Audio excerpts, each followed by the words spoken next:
Assalamualaikum warahmatullahi wabarakatuh. Saya Namaku Fazlul Ahmad yang akan memberikan tajuk kajian di seminar Kewangan Islam 2020 iaitu yang berkaitan dengan filantropi Islam dalam wakaf tepat, pendekatan elemen pengurusan strategik bagi pembangunan sosio-ekonomi di Malaysia. Jadi bersama-sama dengan saya terdapat lagi dua orang penulis iaitu Encik Wan Muhammad Dayudin Helmi Wan Muhar dan juga Encik Muhammad Aizat bin Sin daripada Kolej Universiti Islam.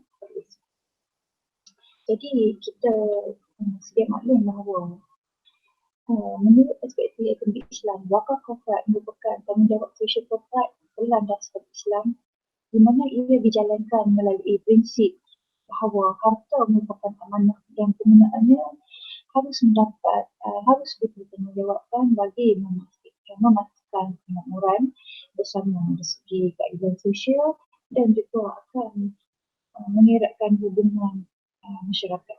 Jadi wakaf korporat diuruskan secara profesional oleh barisan eksekutif iaitu ahli-ahli perniagaan, badan-badan korporat, ahli-ahli korporat, syarikat multinasional dan juga syarikat korporat di mana dikenali sebagai filantropi. Di Malaysia, telah difokuskan pengurusan dan pembangunan wakaf korporat yang menjadi pendekatan baru yang dijalankan di Malaysia. Namun pembangunan wakaf korporat di Malaysia ni masih lagi berada di tahap sederhana kerana wakaf korporat di Malaysia ni tiada pengalaman dan model seumpamanya dalam dunia Islam di mana kita dapat mendefinisikan satu proses yang menyusun kriteria yang melayakkan sesuatu organisasi diiktiraf sebagai wakaf korporat perlu lagi diperinci, dihalusi, diperbincangkan dan disuarakan oleh badan-badan korporat lain. Oleh bagaimanapun dalam tahun kebelakangan ini, budaya filantropi ini menunjukkan peningkatan dalam wakaf di Malaysia. Walaupun kita ketahui bahawa wakaf korporat di Malaysia ni masih berada di tahap yang sederhana, namun badan-badan korporat ni cuba untuk melaksanakan tanggungjawab sosial, cuba juga untuk melaksanakan wakaf korporat. Jadi kebanyakan filantropi ni dia masih berfikir panjang untuk melaksanakan tanggungjawab sosial ini. Jadi dengan itulah dihasilkan kajian ini supaya kita dapat melaksanakan satu pengurusan strategi yang dapat memberi keyakinan kepada filantropi untuk mengatasi masalah tersebut. Jadi kita pergi kepada tinjauan literatur di mana beberapa tinjauan terhadap kajian ini yang akan menerangkan tentang filantropi Islam dalam wakaf korporat ini. Kita pergi kepada yang pertama iaitu segi maqasid syariah yang berkaitan dengan sudut amalan wakaf. Menurut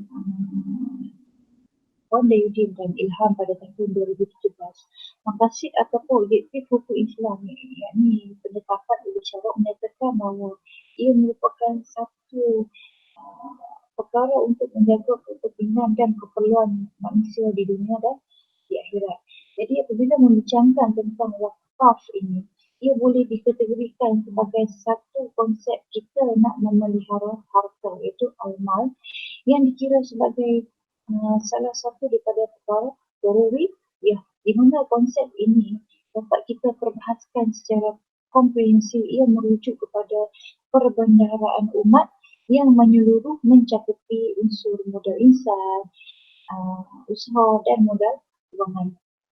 Jadi berdasarkan kepada beberapa perspektif dapat kita rumuskan bahawa pemeliharaan harta ni secara amnya bermaksud keperluan umat Islam dapat dibangunkan bagi menunaikan amanah yakni fardu kifayah untuk memelihara, menjaga dan meneruskan alam dalam konteks pembangunan ekonomi dan kewangan sejajar dengan matlamat dan kehendak syariah. Itu maqasid syariah daripada sudut amalan wakaf. Jadi kita melihat pula wakaf korporat di Malaysia iaitu perkembangan wakaf korporat di Malaysia. Di mana wakaf korporat di Malaysia ni menurut MAKDA pada tahun 2013 yang merujuk kepada penyerahan harta seperti wang tunai, saham, keuntungan dan dividen oleh pewakaf yang terdiri pada individu, terdiri pada syarikat-syarikat korporat, perbadanan, organisasi ataupun institusi melalui penyaluran manfaat secara berterusan untuk kemaslahatan masyarakat. Dan menurut Ashraf Abdullah pada tahun 2013, wakaf korporat ni boleh didefinisikan sebagai penubuhan dan pengurusan aset wakaf melalui penyaluran manfaat wakaf oleh sebuah entiti korporat secara bersendirian ataupun bekerjasama dengan pihak yang lain. Jadi kita lihat di Malaysia ni inisiatif untuk membangunkan wakaf korporat ni menjadi agenda nasional untuk mengukuhkan dan memperkasakan sosial ekonomi. Pada masa kini kita dapat lihat dapat 3 model wakaf korporat yang dijalankan di Malaysia, iaitu yang diasaskan oleh Johor Corporation, perbankan dan kewangan yang dilaksanakan oleh Bank Muamalat Malaysia dan juga model-model mesti yang digariskan oleh APT. Jadi kita dapat lihat bahawa di Malaysia ni terdapat 3 wakaf korporat yang telah dibangunkan di Malaysia, iaitu berdasarkan yang diasaskan oleh berasaskan perniagaan, iaitu daripada JCOB, yang berasaskan perbankan yang dilaksanakan oleh Bank Muamalat, dan yang model yang berkaitan dengan wakaf korporat kepada IPT yang digariskan oleh BPT. Jadi institusi yang telah menjalankan wakaf korporat ni, wakaf pendidikan IPT ni ada seperti UIA, UTM, UPM, dan salah satu FPS yang menjalankan wakaf korporat ni iaitu Universiti Islam Malaysia itu sendiri. Okey, kita tengok apabila kita melihat tentang tadi, iaitu tentang wakaf korporat di Malaysia ni, kita dapat melihat ada 3 model yang berkaitan dengan wakaf korporat. Jadi di sini kita mendapati hasil kajian daripada kajian-kajian yang lepas mendapati bahawa perkembangan wakaf korporat di Malaysia ni terdapat beberapa isu-isu dan cabaran yang dihadapi oleh wakaf-wakaf korporat ni yang menyebabkan wakaf korporat ni sukar untuk dijalankan di Malaysia. Iaitu menurut kajian yang dijalankan oleh Muhammad pada tahun 2017, terdapat beberapa isu dan cabaran yang dihadapi dalam perkembangan wakaf korporat di Malaysia. Iaitu yang pertama, kekurangan dana, di mana institusi wakaf di Malaysia ni berhadapan dengan masalah ketidakcukupan dana dalam membangunkan wakaf di Malaysia. Jadi dengan kapasiti dana yang dipunyai ataupun dimiliki oleh institusi wakaf menyebabkan kegagalan peruntukan dana disalurkan secukupnya. Jadi kesukaran kurangan dana inilah menyebabkan beberapa program pembinaan tanah wakaf akan mengalami kita kata mengalami kesukaran untuk berkembang. Isu dan cabaran yang kedua iaitu kesedaran masyarakat.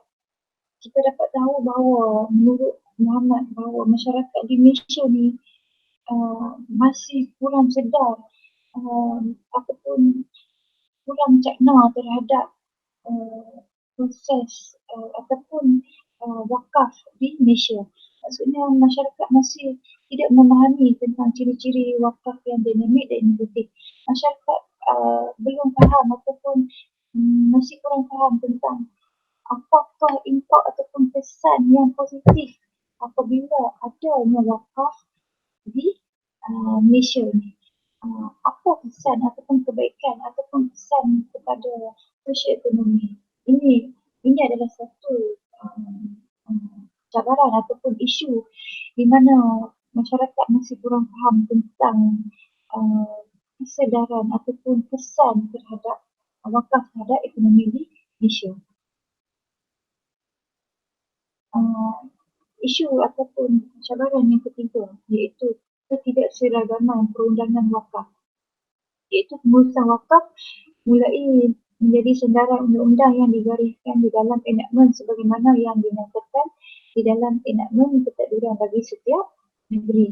Pusat wakaf berhadapan dengan masalah pentadbiran yang tidak seragam bagi semua negeri. Penyeragaman perundangan dalam institusi wakaf perlu diambil kira dalam mewujudkan penulisan yang bersih. Cabaran yang keempat iaitu kawalan dalaman. Menurut Mahmud 2017, isu dan cabaran yang berlaku dalam penulisan wakaf di Malaysia adalah berkaitan dengan kawalan dalaman institusi wakaf itu sendiri, iaitu dari segi latihan aktiviti kepada kaki tangan tidak menyeluruh kepada semua jabatan. Maksudnya di sini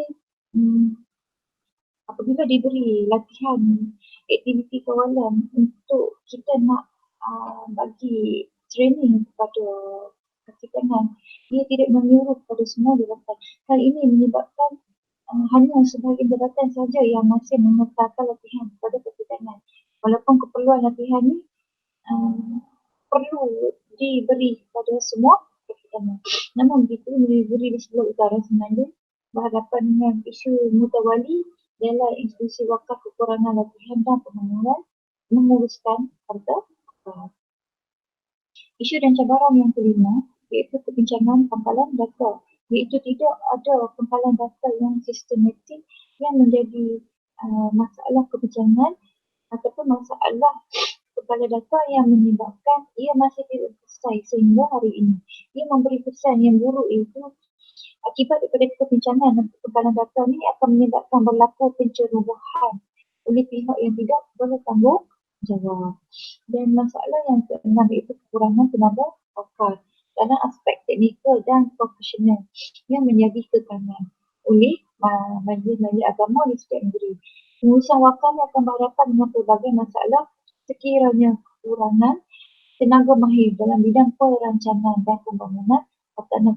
Jadi kita dapat faham bahawa dalam setiap aspek sekiranya kita nak membangunkan apa jua program ataupun apa jua pelaksanaan, sekiranya kita tidak ataupun kekurangan tenaga pakar, semestinya program-program yang kita ingin jalankan itu akan menghadapi kesulitan disebabkan oleh kekurangan tenaga pakar yang akan menguruskan program-program tersebut. Okay, kita pergi pada kajian literature yang keempat iaitu berkaitan dengan filantropi. Di mana filantropi kokak ni merupakan kita dapat takrifkan sebagai pemberian sumber syarikat secara sukarela yang merangkumi aspek kewangan, bukan kewangan, masa. Ia bertujuan untuk membentuk masyarakat dan komuniti yang lebih baik.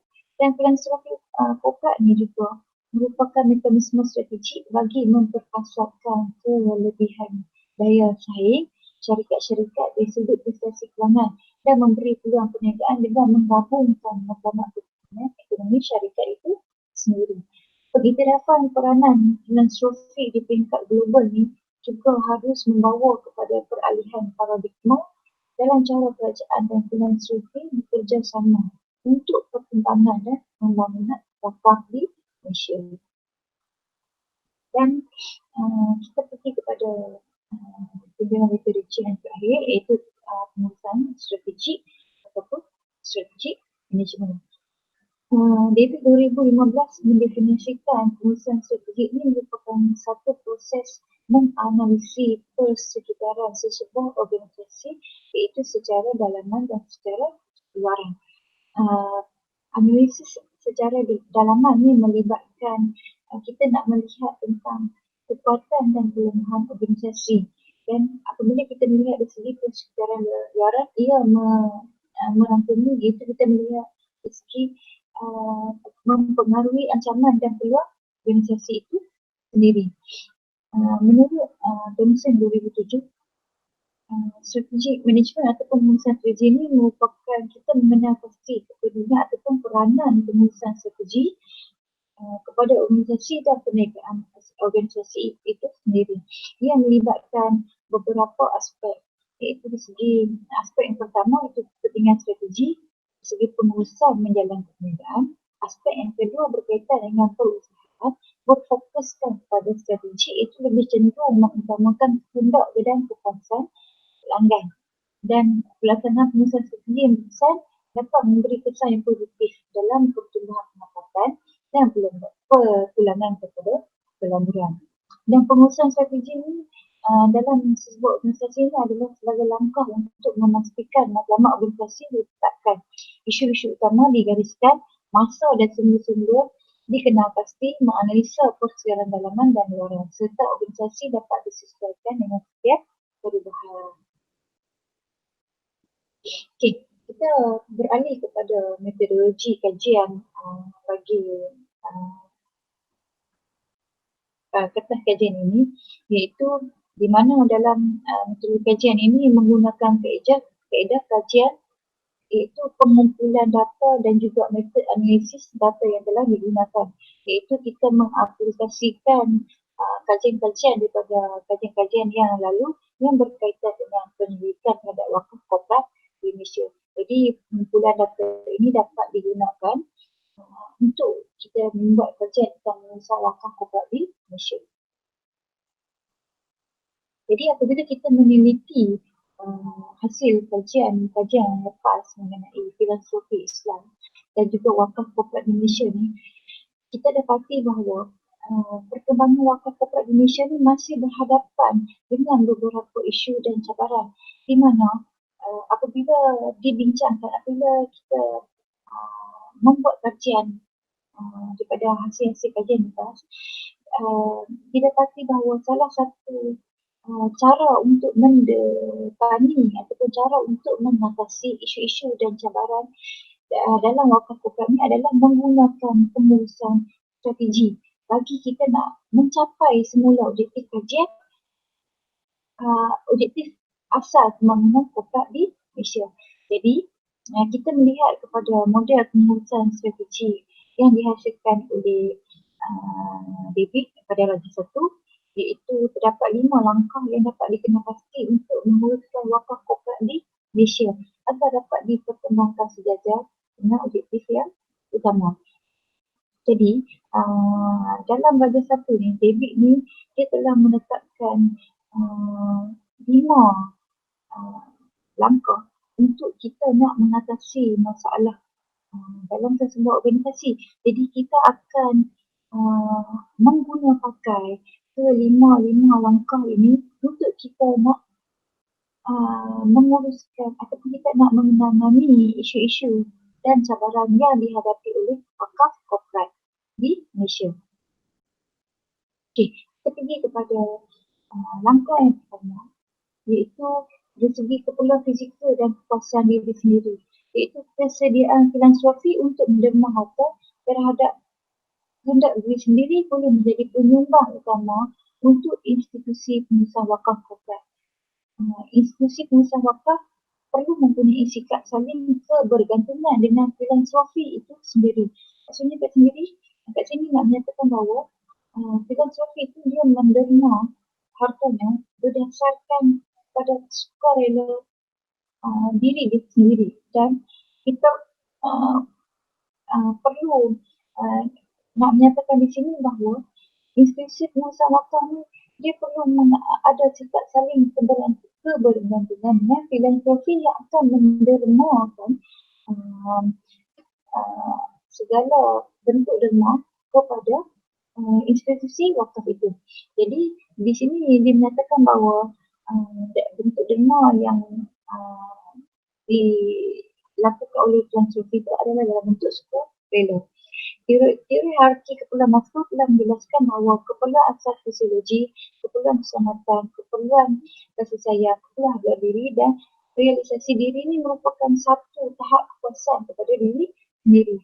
Jadi seseorang yang menjadi wakif ataupun filantropi memerlukan persediaan untuk menghargai keperluan, iaitu keperluan untuk mendapat penghargaan daripada masyarakat.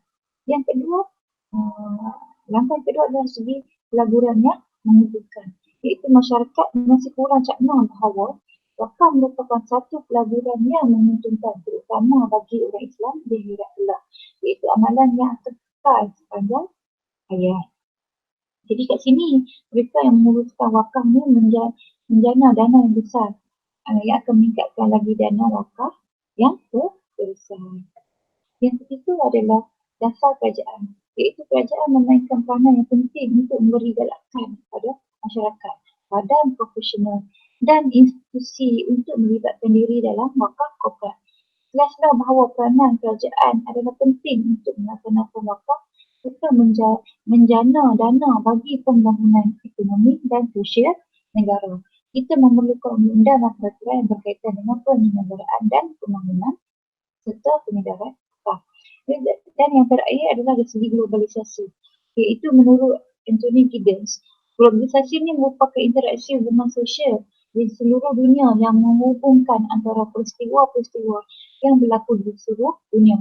Faktor yang menyebabkan globalisasi adalah pembangunan teknologi maklumat dan komunikasi yang menyumbang kepada transaksi ekonomi dan negara. Jadi ia menjadi salah satu faktor penyumbang yang penting ke arah pembangunan dan perkembangan wakaf korporat Indonesia kerana melalui globalisasi, filantropi daripada negara-negara lain boleh menyumbang dana di Malaysia. Jadi kesimpulannya di sini, kita dapat menyatakan bahawa memesan wakaf korporat perlu mengenal penyusunan strategi untuk melaksanakan wakaf bagi pembangunan ekonomi sosial negara. Model penyusunan menawarkan peringkat penyusunan strategi untuk merancang penyusunan strategi wakaf merangkumi penentuan faktor luaran dan faktor dalaman. Oleh itu, dapat disimpulkan bahawa pelaksanaan wakaf korporat perlu dilaksanakan dan dapat diperkasakan dengan penyusunan strategi, tabungan dana yang efisien, perundangan yang kukuh, jalinan kerjasama yang utuh, governance yang berintegriti, pemasaran yang berinovatif dan lain-lain di mana ia dapat memberi sumbangan yang menyeluruh dan intelektual kepada sumbangan yang lebih proaktif ke arah kemakmuran negara bersama yang dapat dirasai oleh seluruh masyarakat. Jadi sekian sahaja daripada saya berkaitan dengan kajian filosofi Islam dalam wakaf korporat Indonesia ni. Saya sudahi dengan sekian, terima kasih. Assalamualaikum warahmatullahi wabarakatuh.